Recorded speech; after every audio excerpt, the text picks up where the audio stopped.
I'd like to welcome you here to our session, Voices from the Desert, Rural Issues of the Southeastern Utah. And my name is Bob McPherson, and I am going to be the moderator for the panel today, as well as the presenter.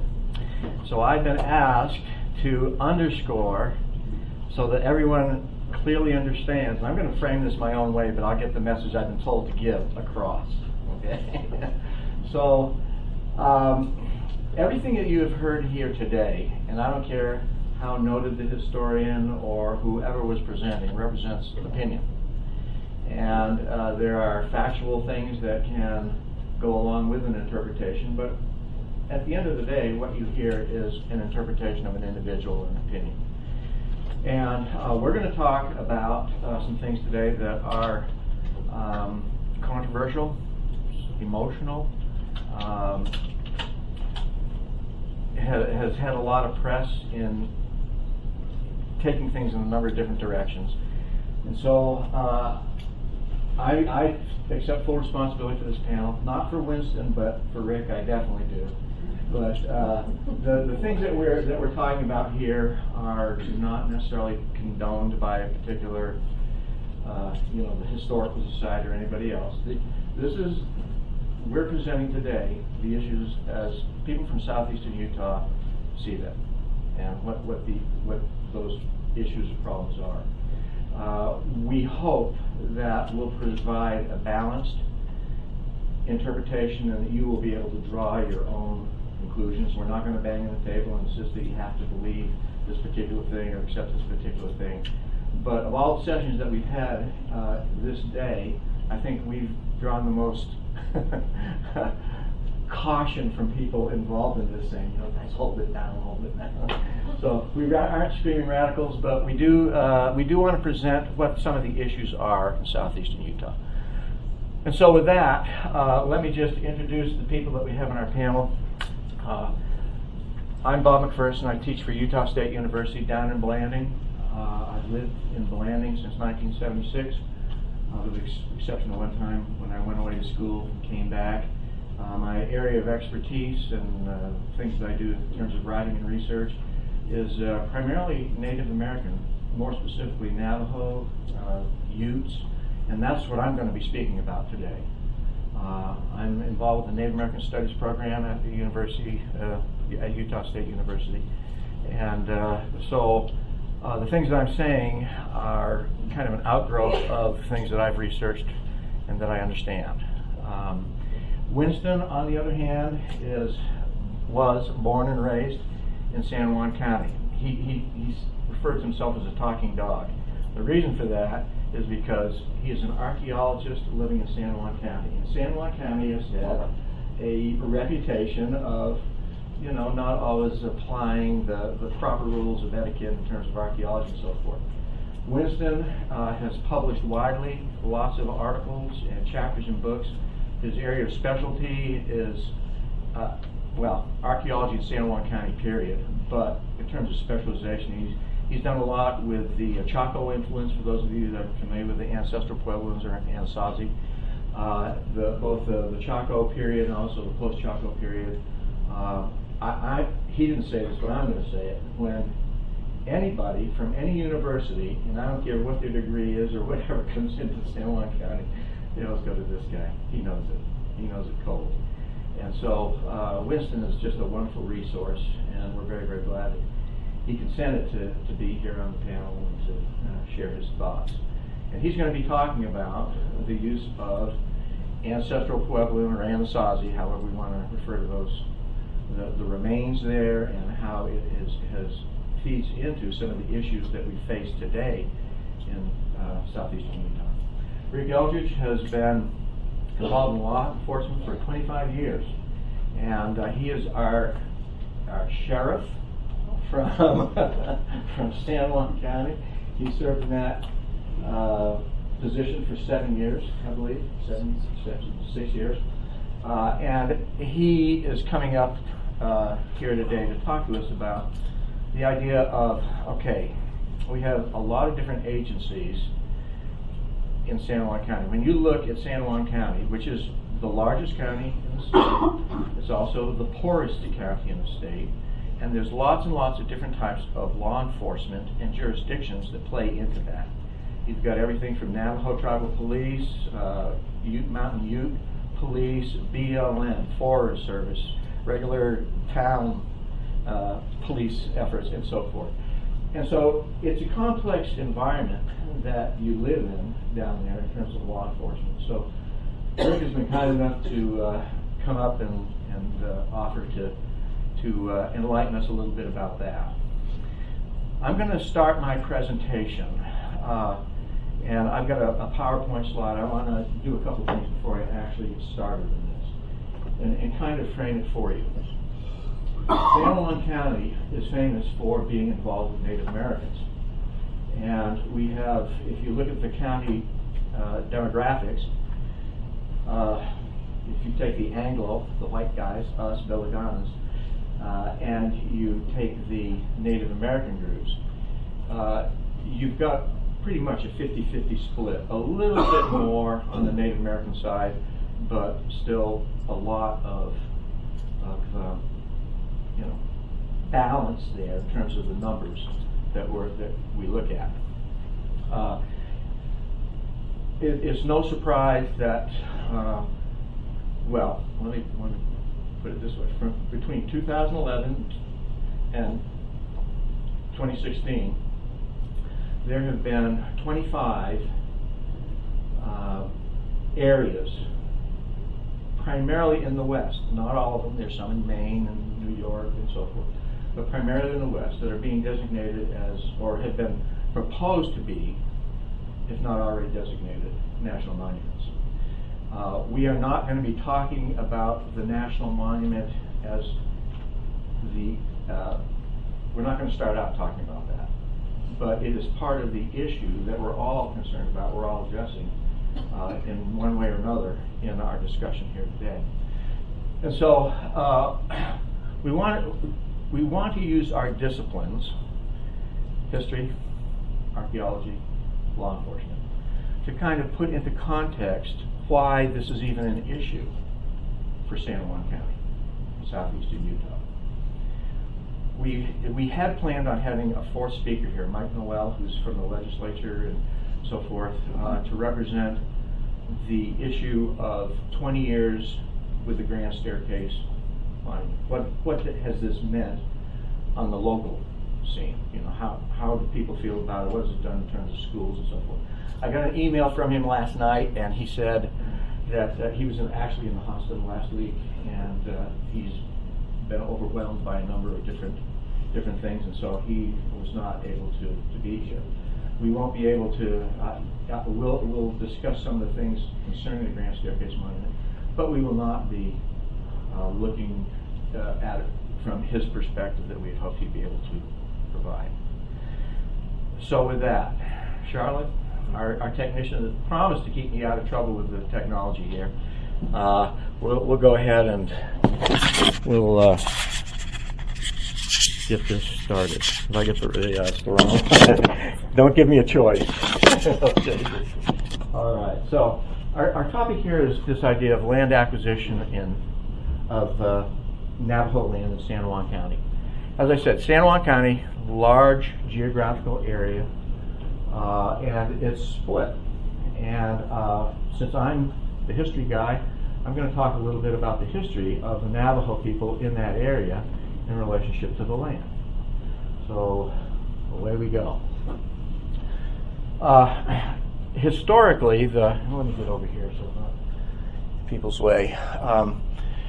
If you look at the Four Corners area, and I think you're all familiar with it, you've got southeastern Utah, southwestern Colorado, New Mexico, and Arizona in that area, and you realize that if we're just focusing on the Navajo right now, when did they get into that area? One of the things that has come up recently, and really was kind of the impetus for me and why I picked this topic, is this is a copy of what's called a proposal to President Barack Obama for the creation of Bears Ears National Monument. It's a plea to have Native American tribes, 5 Native American tribes, And this includes the Hopi, the Zuni, the Navajo, a number of different Utes, northern Ute and southern Ute, to co-manage this land. And so if we're talking about co-managing, and there's nothing spelled out in terms of what that means, so that can be interpreted in any number of ways.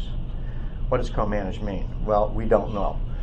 But if we're looking at when did the Navajo first get here, you have to realize that in this particular discussion, the Navajo are the big political, moneyed entities in terms of Native American tribes. The other tribes are there, they're relevant, they're important, and so forth, but it's really the Navajo. It has a very large political power in Washington, D.C., lobbying and all those kinds of things. And so as I read that, from a historian's standpoint, it is just riddled with inaccuracies. And I'm not here to slam the tribe, but what I am saying is that people use history and they appropriate history to get the points that they want to cross. And if they're not accurate, then we can see the flaw in what's going on. And so as we look at this idea of the Navajo, and I'm going to go through these pretty quickly, but the earliest, when we talk about southeastern Utah, southwestern Colorado, what are we looking at? If we look at historically, now this is a map that comes from Steve Baker's Rivera's Colorado. What I wanted to point out to you, I'm supposed to have a red thing here. Oh, there it is, okay.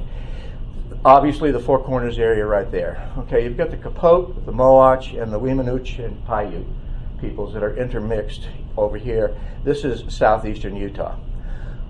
Down here is Navajo Territory, and I'm going to beat this one to death. Okay, down here is Navajo Territory, and this is the zone of war, mostly vacant. Now this is coming from a discussion about who was there in 1765.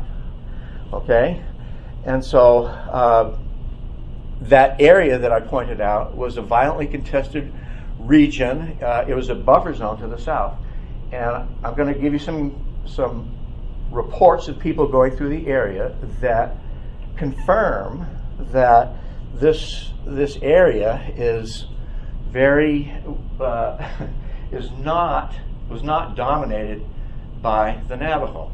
If you look at this map, and this map comes from the Navajo Atlas by a man named James Goodman. Don't worry about all the crazy arrows that are going on there. What I really want you to focus on is right up here.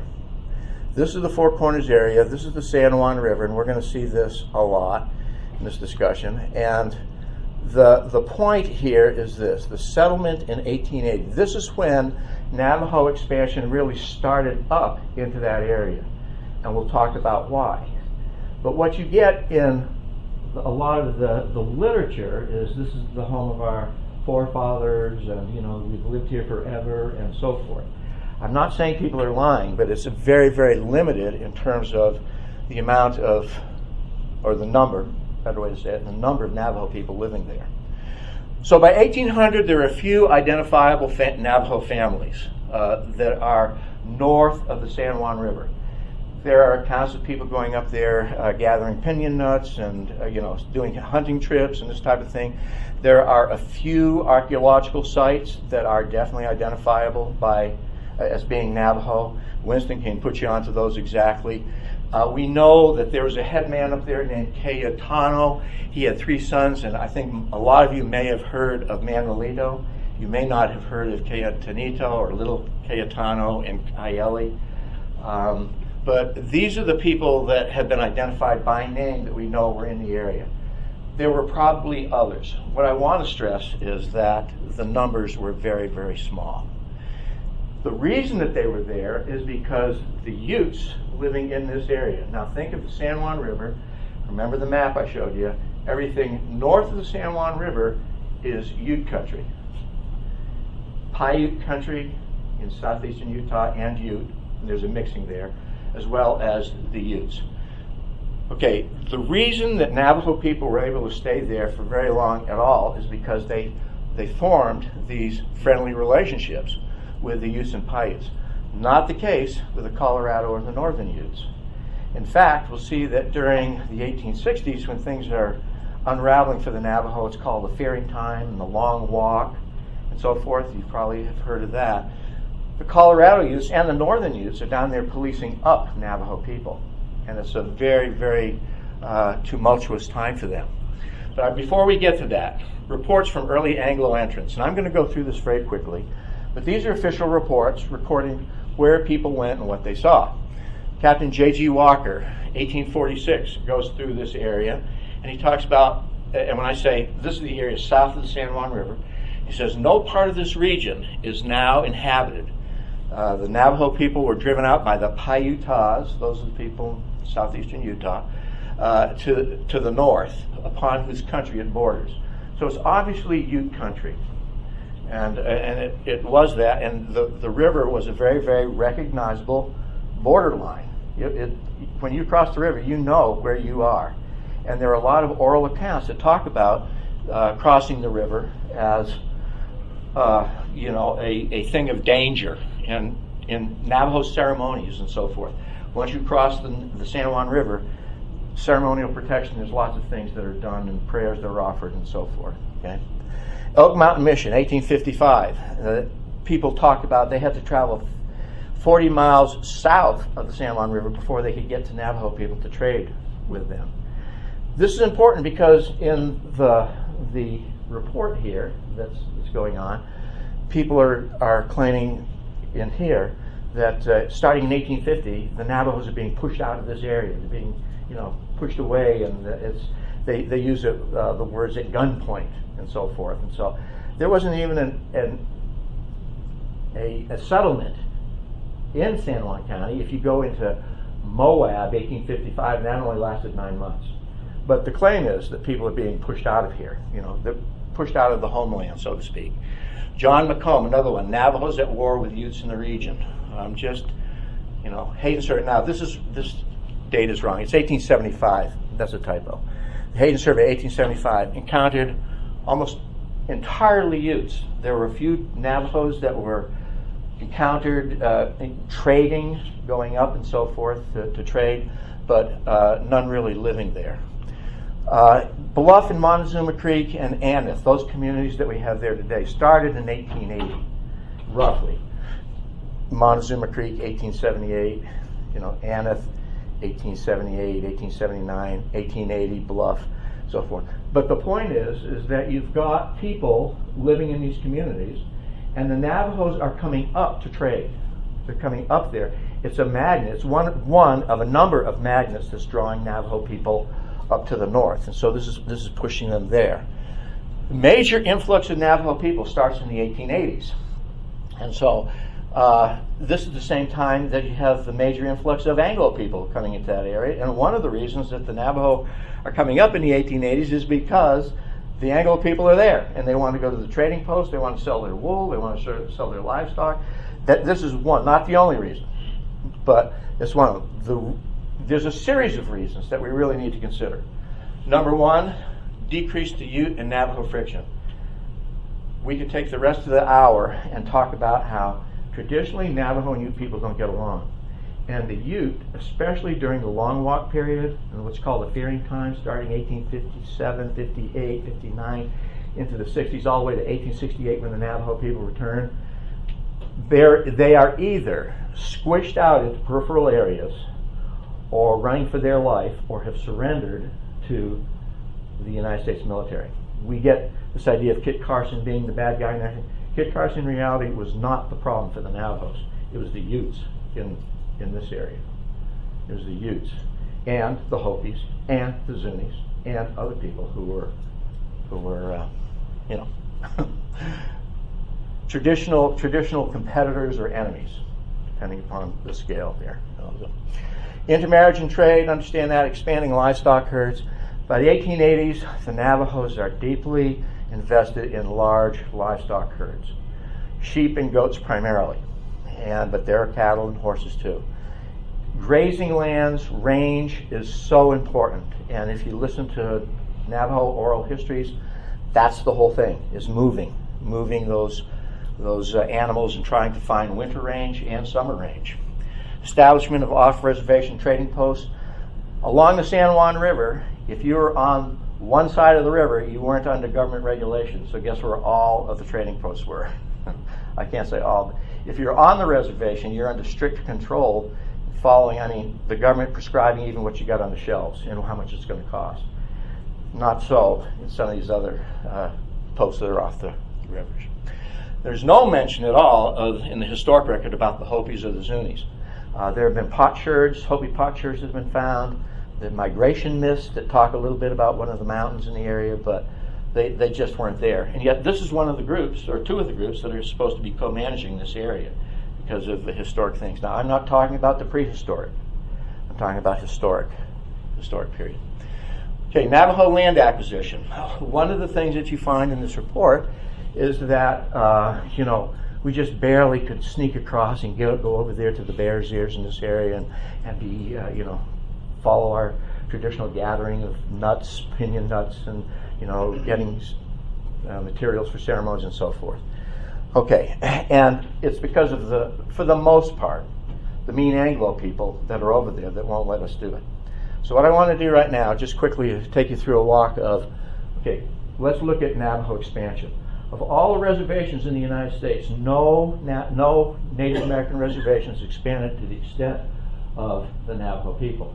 This is not a criticism, okay, but it's an important point to make as we consider getting closer to the national monument. Where am I, Charlotte? About 5 or 6 minutes, okay. Here we go, okay. So if you look at this gray area, use this button here, this is the original reservation that straddles the border between Arizona and New Mexico. You look up here, this is the area that we're going to be talking about. How did this all happen? Each one of these areas that we're going to talk about has a story, and we don't have time, obviously, to do that. But if we look at this green part right here, in 1884, Chester Arthur, through executive order, provided this land. And I've got, let me see, yeah, okay, there it is. 2,373,870 acres. If you read the narrative in here, it's kind of like, we just had to sneak over in this kind of, hey, 1884, that's a pretty big chunk of land. Need to move along here. West of the 110th meridian, you have Anglo influence taking place. Now, that meridian roughly is right there, okay? Today, if you're familiar with the area, just draw a line through Mexican Hat. Everything over here to the west is called the Paiute Strip. In 1892, it came back into the public domain. In other words, there was a gold rush down there, and that land that had been given to the Navajos in 1884, from the 110th meridian to the west, went to the public domain so people could go ahead and get involved in there. 1908, it's called the Paiute Strip because when people went through there were some Navajo people living there, but the agent from Tuba City, when he went through there, said basically, we just have Paiutes living here, Now that statement would later be taken back, would be recanted. So, oh yeah, well there were Navajos there. But if you're talking about who really owns the land and who really was, in terms of longevity and so forth, it's really the Paiute and mixed with Utes that really have this. And that's how this strip right here became called the Paiute Strip. Okay, that's in 1908. In 1922, it goes back into public domain. Reason, oil discoveries. And so it goes back into public domain. The government's going to go ahead and open this up for oil exploration. Okay, 1933, and we really want to talk about this one. This is an important one. When we look at this area, you're looking at 500,000 acres that were given to the Navajo as part of their reservation. Okay, so let's continue on here. If you look at this purple right here, 1905, this is an executive order, Teddy Roosevelt, and that's the Aneth area. And it also includes, for those of you familiar with the area, it's Montezuma Creek.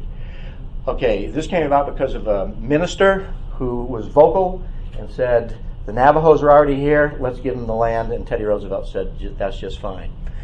And so in 1905, 67,600 acres of Navajo. If you look at this, 1933, and this is a complex series of events. It's all centered around livestock grazing, who has control of the land, homesteading by Navajo people on the public domain. There's a whole lot of different things that entered into a series of discussions that actually took 3 years. Holy mackerel. Okay. Anyways, in 1933, this land was given to the Navajo. Okay.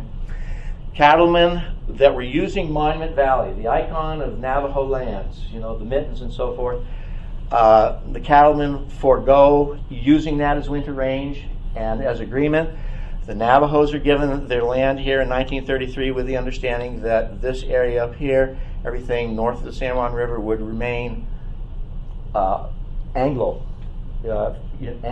use, and yeah, there wouldn't be any additional Navajo settlement in those areas. It's called the Aneth Extension, that 1933 site that you see there, 46,000 acres. And the Navajo people were very, very much in favor of it. They wanted it. And the chairman at the time offered to go to Washington and went to Washington to say, we want to go ahead and do this. This is a good deal. 1958, you have another land exchange here because of the creation of Lake Powell. That's just down the road, but they needed to have some of the land over here in this area go to in exchange. And so this 1958 land is called McCracken Mesa, for those of you that are familiar with the area. Prime range land, very, very good range land, 48,727 acres of land that now, again, go to the Navajo. So when you hear, you know, the white man is not playing ball with us, the white man has played pretty significant ball here. The government received the rocky desert surrounding Lake Powell, you know, as part of the exchange, and that's what they wanted. No complaints. But these other folks got some prime range land. Okay, today we've got the Bears Ears Monument that is supposed to be co-managed with a number of different Indian tribes, 5 different Indian tribes, plus federal agencies, not specified whether it's national BLM or whatever. So what I want, the bottom line here is that if you look at this, if you look at San Juan County and you consider, you know, you've got basically, we're familiar with Moab and coming down here and so forth. This is what we've been looking at. If we do that, here's the monument, here's the Navajo Nation, there's also a Ute reservation here, small, White Mesa Utes and everything, but that yellow is all that's left of San Juan County in terms of non-Native American controlled land. And understand that a lot of this land right here is controlled already by the BLM. It's owned by the BLM. 92% of the land mass in San Juan County is controlled by, well, it's not private, we'll put it that way. It is controlled by some type of an agency, either federal or state, primarily federal law. So the concern is, okay, if that happens, and by the way, right in here, you've got Blue Mountain, which is our water source down there, and could become part of a national monument. And I better talk really, really quick right now. So, okay, 1.9 million acres of just the Bears Ears Monument, just this here. You add this to this, and then you go over here on this side that's not even on the map, and you get the Grand Staircase Monument, which is another 1.7 million acres, and they call it the Sagebrush Corridor. So you add 1.9 to 1.7, and higher math tells you that's a lot of land. Collaborative management, we don't know what that means. What does collaborative management mean? It's not spelled out in there. It's something that will evolve, but how much faith do we have in terms of how things evolve, you know, and so forth. As soon as you make it a monument, you have restrictions, and I'm going to have to end it here. I think my time is up. So the problem is what you're doing to San Juan County as a rural issue. What you're doing to San Juan County is you're taking a lot of the land mass that is there and turning it over to these kinds of conditions, which are the ones that have been taken from the rules and regs about, you know, what the management of a monument. And so that becomes a real problem. It's all being done through the Antiquities Act, which specifies the limits of which in all cases shall be confined to the smallest area compatible with the proper care and management of the objects to be protected. Is 1.9 million acres really necessary to protect some of the real treasures that we've got in Cedar Mesa, concerning the Anasazi and so forth? Do we really need to have 1.9 million acres?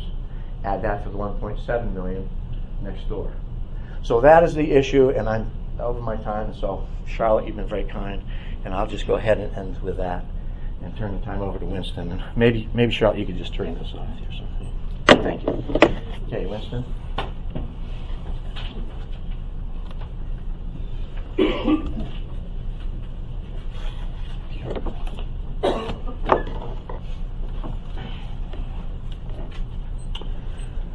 Well, it's an honor to be here with these guys. I wish that I would have liked to have heard from Mike Noel. I'm sorry he didn't show up. I'm kind of sorry one of our county commissioners isn't here as well. It'd be nice to have Phil Lyman have a chance to undo the cartoon character that he's become in the world's eyes in the last little while. I'm not going to talk about monument stuff directly, pro or con. I'm going to talk about some things related to archaeology, more about the use and abuse of archaeological numbers by different people. I have a few minutes. I'm going to, if I get extemporizing, I'll be standing here a lot longer than that. So I'm going to read my statement. I've had to prune out the stuff I really wanted to talk about. All my most brilliantly eloquent stuff, I had to hack that off and get it down to the skeletal thing, talking about dull things like archaeology. What I really want to talk about, if I really had the bully pulpit, it would be the impact on rural Utah of cultural fragmentation into mutually disrespectful advocacy tribes. Why a democratic nation can only survive as long as its political camps are mutually respectful and its center is stronger than its extremes, and why successful government in a pluralistic republic always has to be an unpopular compromise, etc., etc. And why it may well be that in this day and age, when everybody's about equally mad at each other and about equally mad at the government, in hindsight it might look like the best of times, because it's probably what a good plural republic looks like when it works. Everybody's about equally pissed off. So, all right, that's my editorial bit. I'll get on to this other stuff. Let me briefly position myself in the cultural and political landscape of these discussions. My ancestors have been in southern Utah since the 1850s, in San Juan County since the 1880s. I grew up in Blanding, worked in my dad's little business, spent a lot of time out in the boondocks with a Jeep and a rifle and a 3-pod dog, and that experience out there on the ground pulled me into a career in archaeology and an active engagement in preservation-focused issues. It also pulled me a little bit farther to the left in my voting habits than most of my family probably were comfortable with. Probably had the only Obama poster in Blanding in my window in 1908 and managed to survive alive. I kept the poster inside the glass so that the old Wayne, I wouldn't get the treatment that the old Wayne Owens poster I had in my yard got a few years before, which is hanging on my wall with a whole bunch of foot scars in it. But I consider myself more of a passionate moderate than a left-wing liberal, and I believe that San Juan County is one of the best places in the world to live, and I think the people down there are some of the best people in the world. There's no place else I would like to live. On the whole, I think we San Juan County folks are a bunch of tough, hard-headed and big-hearted folks, and we all ultimately want to do what's right if we can just figure out what that is. And that commitment to doing what's right, I think, is a pretty firm common ground to work from. We tend to focus on these little peaks of disagreement and think of ourselves as continents apart, when in fact we're really standing on a pretty firm terra firma of common ground. We have to try and remember that so that our discussions make some sense and have some context. Okay, I'm going to skip over all this really good stuff that I wrote. First, a little history. We rural Utahns have a reputation for holding anti-government environmental sentiments. I want to share some personal perspective on how I and my preservationist colleagues, I think, have unwittingly encouraged those attitudes and fed those attitudes in the last half century. The way we fought the good fight and achieved our successes had some pretty unfortunate consequences, in my view. We only recently emerged from the frontier down there and in much of southern Utah.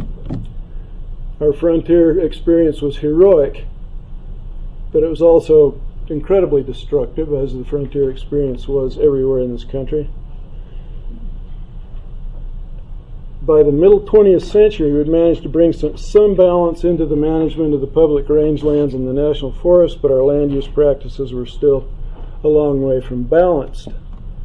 There was still no such thing as a bad bulldozing. There was no tree that deserved to stand or archaeological site that deserved protection unless it could be made to yield revenues for somebody.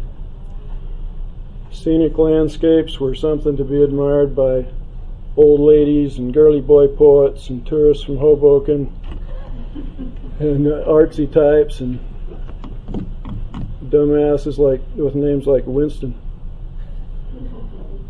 It was a time when there was just this sense that real men would drop blade and they'd wave aside the fuzzy brains and they'd get her done. And it didn't much matter what her was or what its collateral damage was.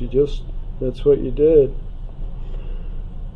You need to find petroleum or drill for uranium, drop blade, and you cut a few thousand miles of mesa top and forest and canyon, and you get it done. Sometimes at the taxpayer's expense, certainly with the manager's approval. You want to graze a few more cows on the range, you get the taxpayers to contract a couple of D9s, and you hang an anchor chain between them, and you drag out a few hundred square miles of pinyon juniper forest and sagebrush. And you do this with hardly a howdy-do to anybody who might be uneasy about it, who might not be comfortable with that. It's just the way we were. There was very little balance in the management practices of the middle 1900s, even after the efforts of the first half of the 1900s to bring some balance into it.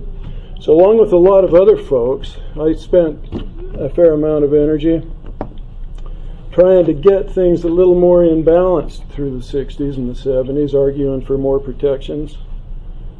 And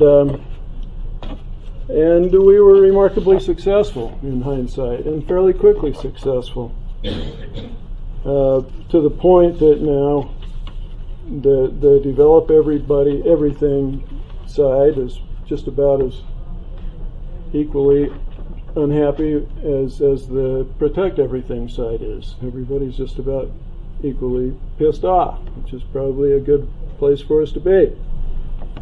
Our gains to bring it into a state of balance have been made at huge cost. In our hurry to get things protected while there was still stuff left to be protected, we really basically end-ran the people who were most affected by these decisions. Those are the people who live on the ground in the rural communities. It was much easier to target the people in positions of power and influence by going to the legislature, going to the managers, the agencies, the people who made the regulations and enforced the regulations, going to the executive branch, getting a proclamation. And we did this time after time after time.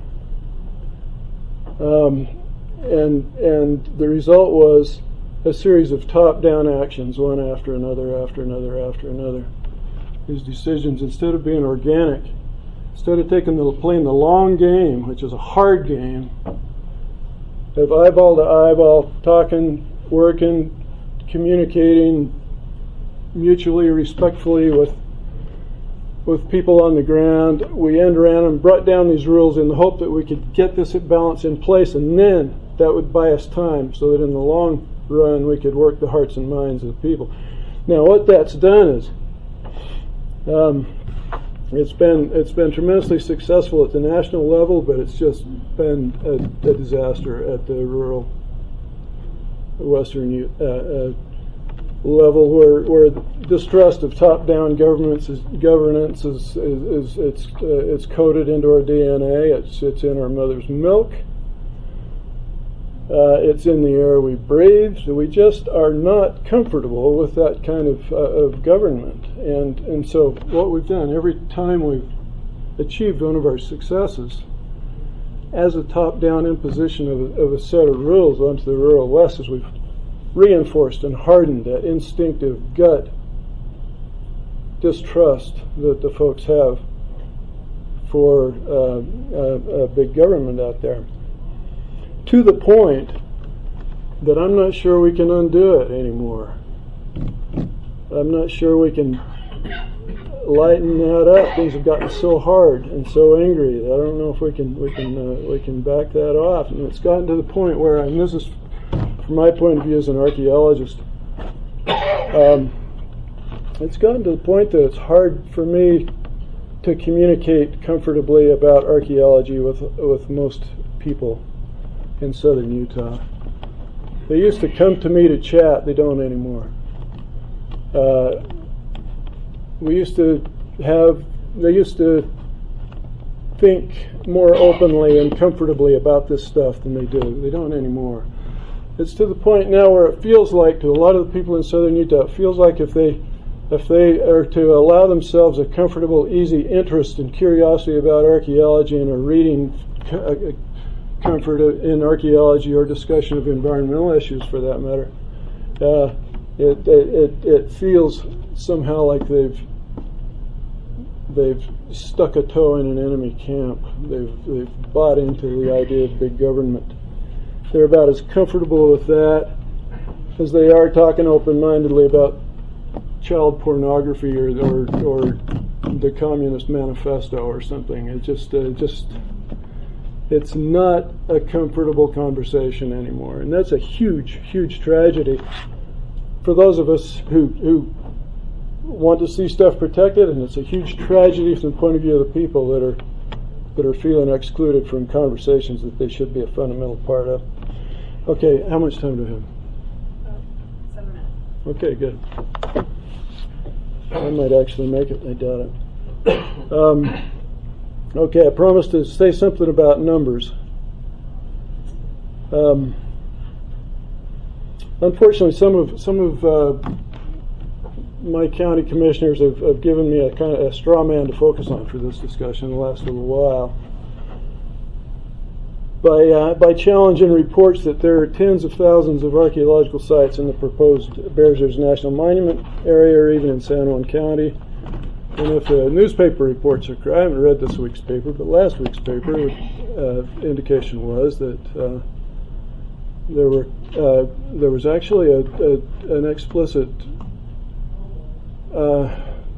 sort of an accusation that the archaeologists were in conspiracy with the bureaucrats to cook the numbers of archaeological sites in order to prevent development activity in San Juan County.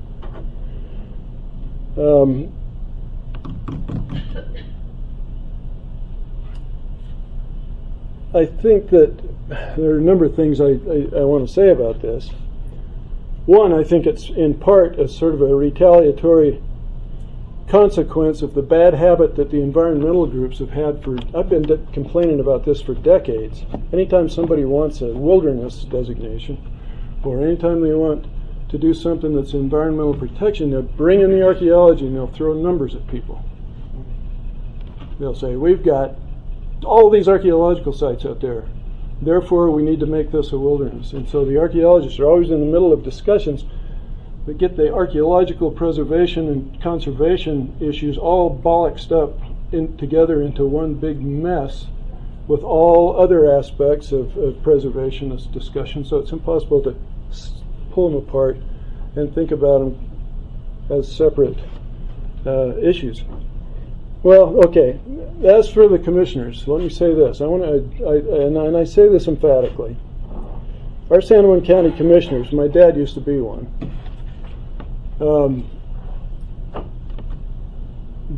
Nowadays they tend to get bad press, and sometimes they deserve it, sometimes they earn it.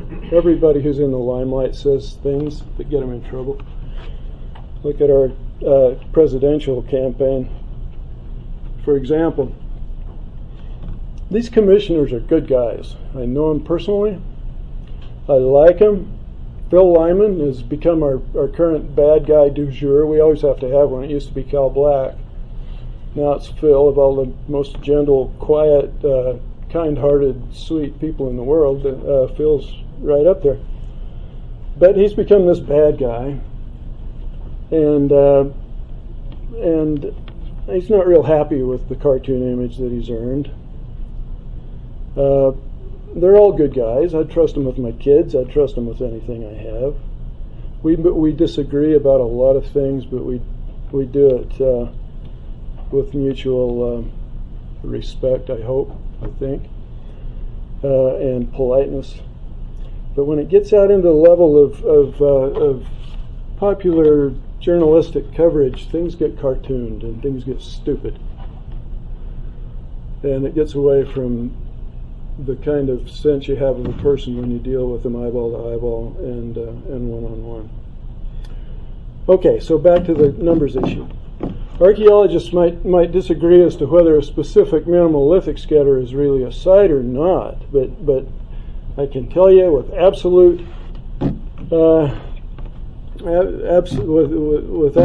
confidence that archaeologists do not cook the numbers on archaeological sites. It would be incredibly stupid. You can't get away with it. It would be professionally suicidal, and it would be contrary to the passion that we have for historical understanding that leads us to do what we do. We record these sites simply because the sites are there and they're elements of an archaeological record that we want to understand, and they offer glimpses into the lives and histories of past people who deserve to be remembered and who left us no written records. That's why we record these sites. Now, as to the numbers, truth is there are actually a whole lot more than 30,000 sites in San Juan County, and each one of them is unique. At this point, we've officially documented, although minimally and inadequately in most cases, surface evidence of more than 33,000 sites in the county, and that number will grow indefinitely. It sounds impressive, but it really doesn't mean very much. People throw these numbers out there like they have some huge meaning, and they don't. They don't mean much. It's like saying, I've got 500,000 blades of grass in my lawn. We have a lot of sites out there, and everyone is unique and everyone is different, but these numbers get abused. But you need to understand that when we say we have more than 30,000 recorded sites out there, that's not to say that we've got 30,000 postcard-worthy ruins that every foreign tourist is going to want to come over here and take a look at, or have in a slick paper coffee table book to take back home. Most of these are sites that only an archaeologist could love. Probably they range from ancient roads that you can barely see if you know what you're looking at, to little scatters of a few flakes and maybe a little bit of ash where somebody camped. Sometimes these are archaeological sites. We record them because they're part of the archaeological record, but they're not all Mesa Verde. And when you throw out this number that says there are 30,000 sites in San Juan County, everybody immediately thinks we're claiming that we've got these tens of thousands of really cool ruins with standing walls and stuff down there. But one thing you need to understand is that unimpressive appearance doesn't necessarily make a site unimportant or, in the language of archaeological preservation, insignificant. I could cite a lot of examples of this, but I'm going to throw out two real quick. We had one of our former county commissioners railed in the press at one point about a site that he dismissed as being insignificant holes in the sand, because all you could see was some burnt rock and a few artifacts scattered on the ground, and it was in the middle of it was about to get gutted by a highway development project, so they had the archaeologists in there to recover some archaeological information before they bladed it out.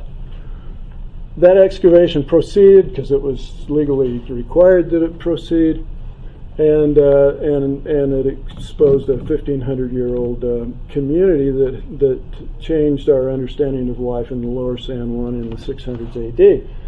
Not too far away from there is another unimpressive artifact scattered. It looks like nothing to almost anybody but an archaeologist.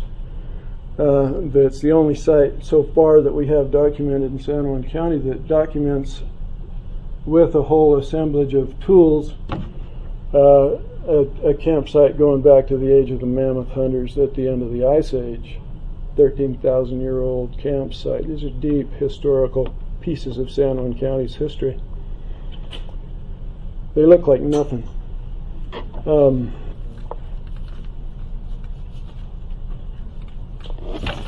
Okay, I saved the best part for last, but I'm done. Yeah, I think we're fine.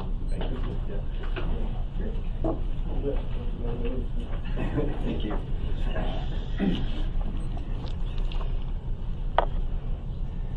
All right, I have to use my eyes here just a little bit. Anyway, my name is Rick Eldredge. I'm the sheriff of San Juan County since 2011, and it's an honor to be here amongst you good folks. As Bob talked about, I believe he mentioned San Juan County's 8,000 square miles. Maybe you talked acres, but yeah, it's big.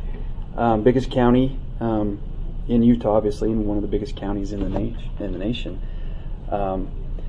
And of those 8,000 square miles, 85% of San Juan County is federal, 25% being Native American reservation, mostly Navajo, and there is a small Ute tribe that has some land there in San Juan County just south of Blanding. Anyway, I'm going to talk real quickly about the Navajo Nation and the law enforcement. So the Navajo Nation, yes sir? Speak up? Okay. The Navajo Nation, which is the largest reservation in San Juan County, has a police force called the Navajo Police. Now, if you commit a felony, if Navajos or if a Native American commits a felony on the reservation, a felony meaning a homicide, a sexual assault, I think we're all familiar with what felonies are. Okay. You're going to be arrested and prosecuted by the United States Department of Justice. You're going to be arrested by the FBI. Okay? But if you commit a misdemeanor on the reservation, you're going to probably be arrested by Navajo Police or the San Juan County Sheriff. So what I'm saying here is Navajo Nation has their own laws. Okay? But what we have done is, so the Navajo Nation of New Mexico, Arizona, and the Utah Strip is bordered by several counties. Now, most sheriffs that border those counties refuse to go on the Navajo Nation because of the sovereignty of the nation. They are their own nation within a nation, and they have their own police department. They have their own laws, such that they don't require them to have a registered vehicle. They do have to have insurance, but they don't have to have registration. They don't have to pass safety inspections. It's a country within a country within these three states. And so there's a lot of sheriffs that refuse to go and assist Navajo police with their law enforcement, even though they have been invited to, because of the sovereignty. Because if you arrest somebody on the reservation, you have to take them to a reservation jail. You can't bring them off. Keep in mind, it's a nation within a nation. However, I'm telling you folks, just in my county alone, that we average about 6 to 8 homicides a year, and I've only got there's approximately 10,000 Native American Navajos that live there on the reservation, and that's low. Down between Tuba City and Kayenta, they had 54 homicides last year. So we're talking it's a lot. And then on the Ute Reservation, the Ute Reservation is a small little town of about 400 people, and they average about a homicide a year there. So Chicago, I think it's about 2.7 million. They had 494 homicides last year. So you do the math there, we're talking about one homicide for every approximately 4,500, 5,000 people. So that tells you how bad crime is on the Navajo Reservation. So those good folks, they need help. When I first come into office, I got with our county commissioners, and that is one of the things that we wanted to do, is we wanted to show those people that are on the reservation, the citizens there within the state of Utah, in San Juan County, that we cared. And therefore, all my deputies are cross-deputized. We go down there and we assist with violent crimes because they need that help. And I'm not required, the commissioners, we were not required to do that per statute. We feel that that's a moral obligation that we have to our good brothers and sisters that reside on the Navajo and the Ute reservations within San Juan County. And they really need that help. Now, I also work with the FBI. I mentioned that. In fact, you have a boy that works for the FBI, and they're very busy on the Navajo Nation. They are very busy. It seems like all the sex offenders go there to hide for whatever reason, unfortunately. And so we're constantly going with the FBI and the United States Marshals down there to round them up and to bring them to justice.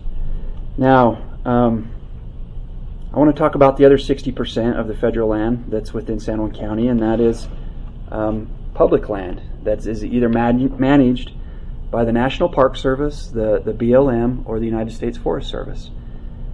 And I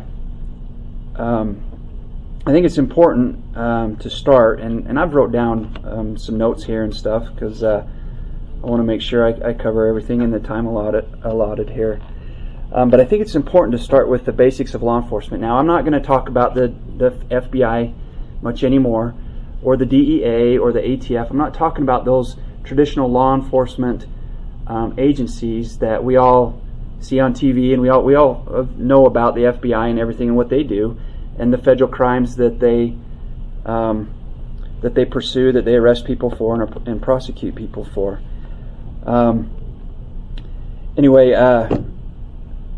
And so I don't want to make the mistake of lumping all federal agencies in together, because they're not. I want to talk about federal land management agencies. Again, National Park Service, the BLM, and the Forest Service. Let's talk about authority first.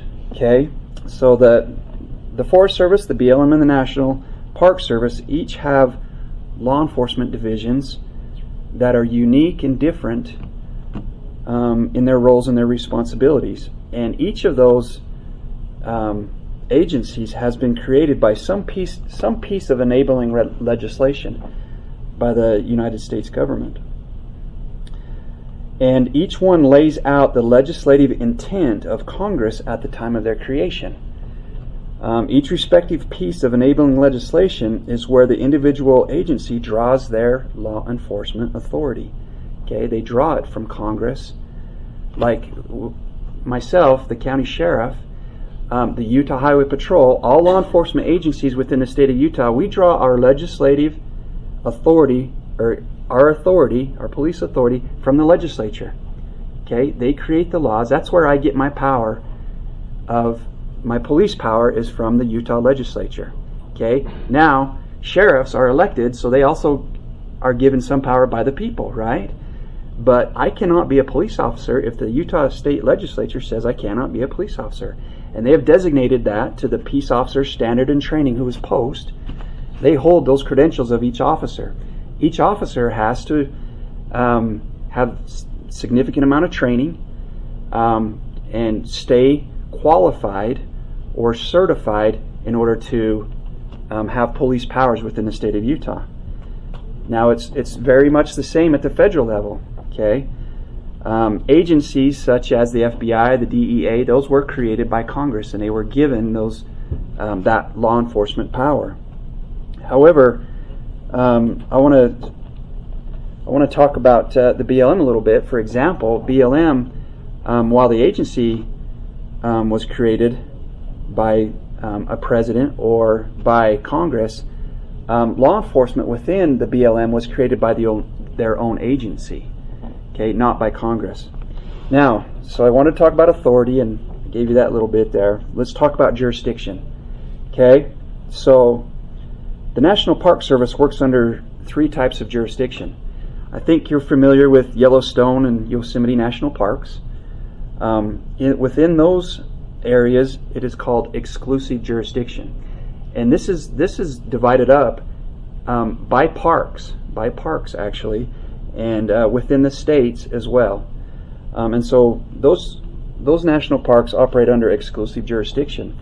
The Grand Canyon, that operates under concurrent, okay, under concurrent jurisdiction, and then Zion's National Park, Bryce, Canyonlands National Park, Glen Canyon National Recreation, Lake Powell, that operates under what we call proprietary jurisdiction. And proprietary means that basically the federal government is a landowner within those areas. Okay. Concurrent means that they work hand in hand with other law enforcement agencies as who's got control. And then, of course, exclusive is the federal government has exclusive power, exclusive authority, or jurisdiction rather, within that park. So the Forest Service, now those are national parks. Now the Forest Service and the BLM, they all operate under proprietary jurisdiction. And like I said, that means that they're a landowner here in the West. The BLM, the Forest Service, they manage lands out here in the West. And so if you're a landowner within San Juan County, Utah, or anywhere in Utah, if you have a problem, who do you call? You usually call your local law enforcement, right? You have a crime that's committed on your property. You call the local police, you call the local sheriff, and he comes out and takes care of business. Anyway, it's important that everyone understands that, like I said, that not all federal agencies are created equal, and then federal agency philosophies must be adjusted to fit the types of authority and the jurisdictions that I just talked to you about.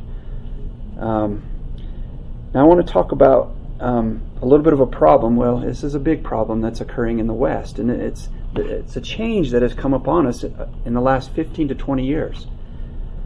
Some of those philosophies of the BLM, and I'm going to talk particularly about the BLM because the Forest Service is the same, but they have they've seemed to have changed at a rapid pace over the last 15-20 years, and I'm not sure why. So I'd only be speculating if I was to state that some of these changes are where they're being driven from, but there's no question that there's definitely some marked changes. And what I mean by that is BLM, a land management agency, has created a police force within the agency. And this has taken place in the last, like I said, it has evolved within the last 15 to 20 years. And one explanation might be a response to the designation of large tracts of land under BLM management, such as a national monument. Another might simply be new and more aggressive philosophy that arrived with personnel changes within the BLM and the upper levels of law enforcement.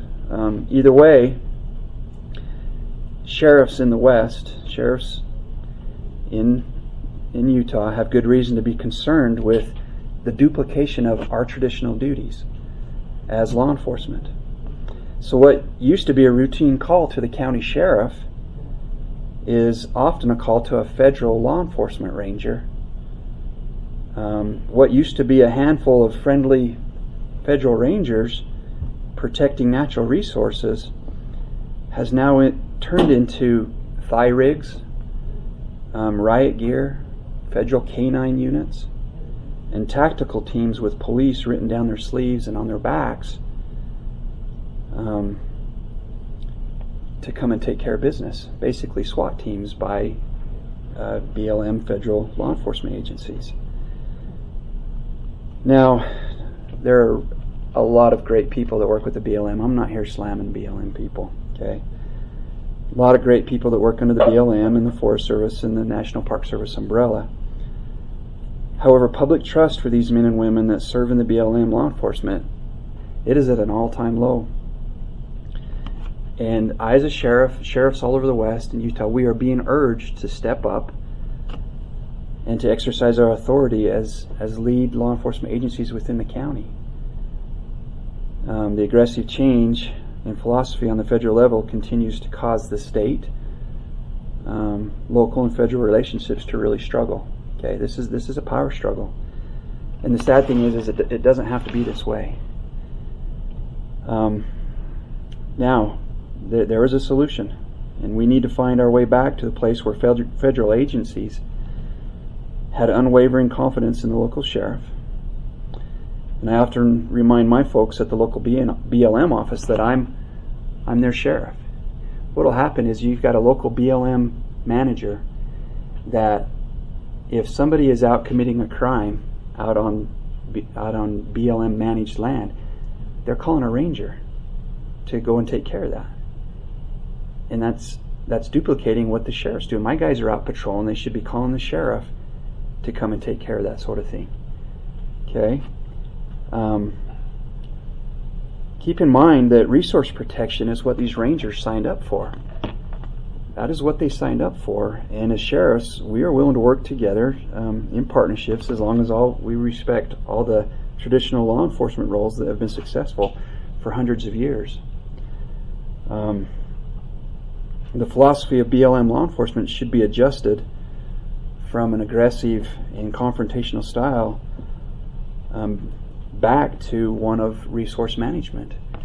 In talking about this proposed Bears Ears monument or any monument, it's always about protection of cultural resources. Well, that's what those rangers do. Okay? Let the sheriff do the criminal stuff. The rangers, they're really good at protecting those resources. And we don't want to be switching hats. We don't want to be doing that. Coordination and cooperation with the local sheriff in all law enforcement matters should be the ultimate goal, and federal law enforcement personnel should be made to feel comfortable in doing so.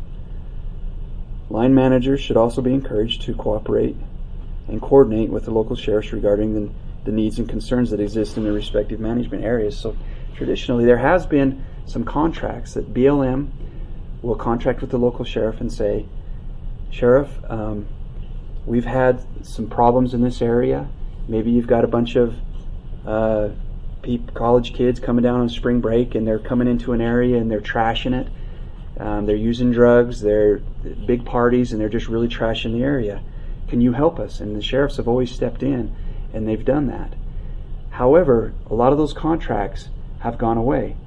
We're out there doing it anyway, and the BLM is like, come and do this on your overtime. Let's have more enforcement out here. So we've been doing that sort of thing. However, those contracts have gone away. What they've been doing is they've been putting rangers out there instead. Those contracts, you know what? I don't care if there's a contract, quite frankly. I just want to be called so I can send my guys to go take care of business and keep people safe. Anyway, I'll move on. I got probably 2 minutes now, right? The intent of Congress in FLTMA was to achieve maximum feasible reliance on local law enforcement. And this is very clear. Right in FLTMA it says that ye shall contract with the sheriff if you feel that there is more needed law enforcement on public lands. And this concept should be shared with all federal agencies. And it's been my experience that when this model is followed, problems cease to exist, and progress is sure to follow. What we need is a simple shift in the aggressive philosophy and newly established practices of federal law enforcement personnel, accompanied by some good old-fashioned effort on the part of county sheriffs. Now, I'm willing to do everything I can. I get along great with law enforcement agencies, and don't get me wrong, we're just not down there fighting and throwing rocks at each other. We are cooperating, okay? We're doing our best. It's a shift that needs to go back to where it was 15, 20, 30 years ago. I don't know if you, like I mentioned before, I remember when I was a kid growing up in the 70s and the 80s, I remember going out on a field trip, 5th or 6th grade, and I remember the forest ranger, or the BLM ranger that was there, was showing us the rings in the trees, and he was explaining to us, he was teaching us about the trees, he was teaching us about resources, he was teaching us about those things. But that has gone away. If I was to go out there now, he would probably be breaking down his gun and showing me how his gun operates, how a canine can sniff drugs. I don't understand where a natural resource officer needs to have a canine to be sniffing drugs. That is the job of the local sheriff, and we do not need to be duplicating what the job of the sheriff or his deputies do. And we need to get back to that type of enforcement. I think that everybody has seen law enforcement all over the country become more and more militarized. We really have, and to me that's very scary. And the BLM law enforcement and the Forest Service law enforcement, they have done the same thing, and it's very scary to me. We need to get back to local, to state control. Problems are always solved a lot better at the lowest levels possible, and where people can vote on their local sheriff and trust him that he's going to get the job done. I think that's very important. I think we've got, as a nation, as a state, we've got to get back to that. Anyway, did I go over too much? I'm sorry if I did. Anyway, thank you. We've got time for a couple of questions. I would like to go ahead and just open up for anybody and just direct your question to whoever you would like. Go ahead. Yeah, to the three of you, is there a sort of historic chicken bone in your craw from the establishment of the Escalante Staircase Monument? Because Clinton was out on Grand Canyon. There was absolutely no previous knowledge to anyone in the state of Utah, as I understand it. And I know it pissed off people on both sides, on different parties and things like that. So is that something that people are remembering and they're going like, we do not want that to happen again? Yes, there's a lot of resentment, for that. Yeah. As he explained, all what it does is it shuts down access. I'm in charge of search and rescue within San Juan County. All sheriffs are in charge of search and rescue within their respective counties. Now, traditionally, they've closed down roads, they've closed down trails when a monument is established. That is going to hinder me tremendously, because while I'm probably going to have 5-10 times the people come in, and they're going to be out there on the monument getting lost, my search and rescue effort's going to go through the roof, and I'm going to have to take four-wheelers. I'm going to have to take the equipment I need to go out there and rescue these people. And without roads, that's going to make it a lot tougher. Anyway, so yes, there's a lot of resentment because of locking it up. Let me just share a couple of facts that I'm aware of. I was talking to a person living in Moab, and of course Grand County, different situation, but we know that that's a tourist mecca, and they use the figure in terms of planning for what they need to put into law enforcement and search and rescue in particular. they use as their planning figure for every single individual living in Moab, 10 tourists. And the problem is that a lot of times as the tourism grows, in fact, the person I was talking to says, we put a moratorium on building any more motels because we've got so many already. But the problem is the infrastructure to support that type of thing comes from the local people, and it puts a tremendous strain on the local people. And so even like search and rescue, that's another thing that comes out of the county budget and so forth. Another thing that's a concern is that, for instance, if you're looking at the grand staircase, which you mentioned, before there was 139 students. This came from an editorial piece. 139 students in the school, in the high school. Now they're down to 57. And so the community is shrinking and is changing, and what's happening is, and I know Jed has said, well, but it brings in new industry and new and so forth. But it's tourism, and tourism is very, very different than a regular stable industry. Classic example, and I'll be quiet after this, but a classic example, Monument Valley, Navajo Tribal Park. I called down there this last week, and tried to a number of times to get a hold of people. I said, well, how many people you got coming down there? The figure I had always heard was 238,000 a year, average, type thing. The person I talked to now says 500,000. We're approaching 500,000 people. I said, okay, so those are the people that drive off the road, pay their money, and go down in a year's time and travel around the park area. Yes, okay, so how many Navajo people do you have that are local people that are working there in that office, the park? 17. So the question here, you've got people that are driving their trucks around and taking people on tours and all this kind of stuff. But the big money, is being made by the people who can afford to build the hotels and the motels and so forth. And so you've got local people, in terms of the local economy, that are really, they're changing beds and they're, waiting on tables and they're driving people around because they want to have a tour. So it's a very, very different economy when you start talking about tourism. So I'll just be quiet there. So other questions or thoughts? Anybody? Please. I think that the change started maybe more than 15 to 20 years ago. 30 years ago, I lived on the road, and we spent 6 years traveling around the United States and Canada, camping and working and having a wonderful time. But I saw the change starting to come in the California national parks. All of a sudden, you didn't have the ranger doing a fireside chat. He was driving around in a car that said police on it.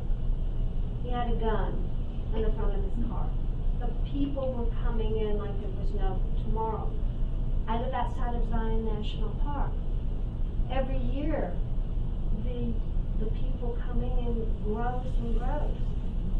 It's like what you said, there are not enough hotels. But tourism is a very bad basis, I think, for an economy, because if that goes south, the towns have nothing else but empty hotels. There has to be some conversation, I would hope, in this country or these western states with people, between people, as to what's really going on and how do we walk back from the brink. Because a lot of these parks are now talking about limiting the number of people that can come in because they can't take care of everyone. Thank you for having this, because I think things like this start. I'd like to Winston respond to this, but just in what you're saying here, Labor Day just recently, Zion's National Park. With KSL News, Channel 5, whatever, 7,500 people one day there. So, Winston, would you like to respond to this as far as your thoughts about? Terry, you sure you want me to start? Well, we've got it's 12 o'clock. We've got to be home. So just take a minute and just respond. Let me just say that the older I get, the more I watch the world get pimped out and sold down the drain. The prettier and the more wonderful a place is, the more likely it is to be sold out.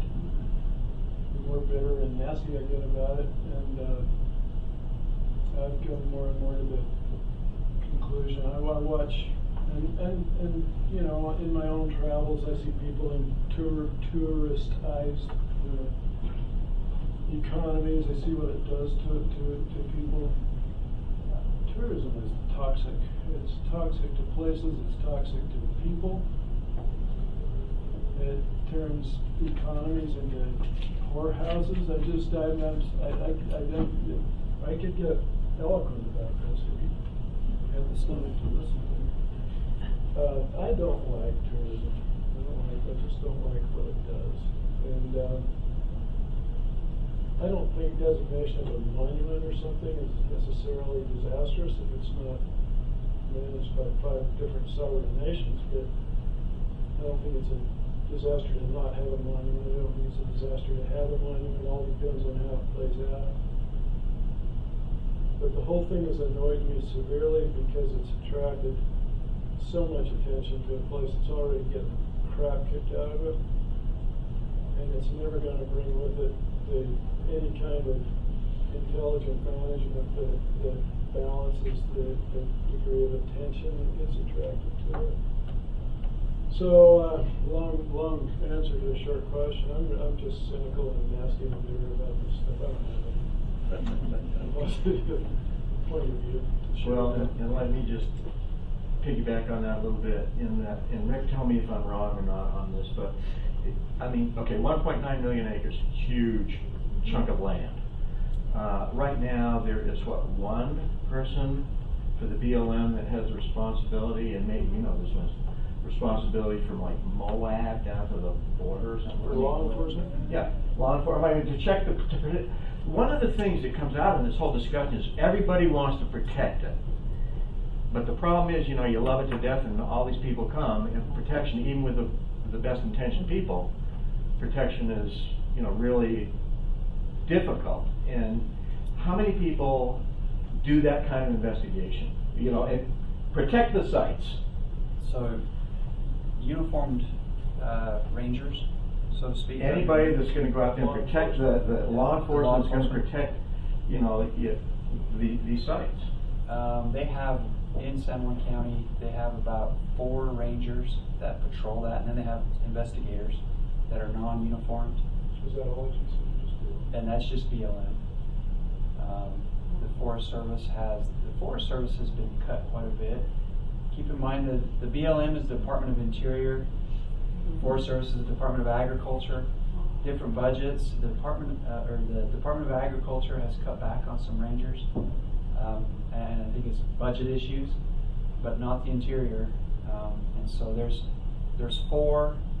I think proposed 5 rangers coming in the San Juan County, and then of course, with the establishment of the monument, they plan to put a lot more. Is what I've been told. So we're out of time.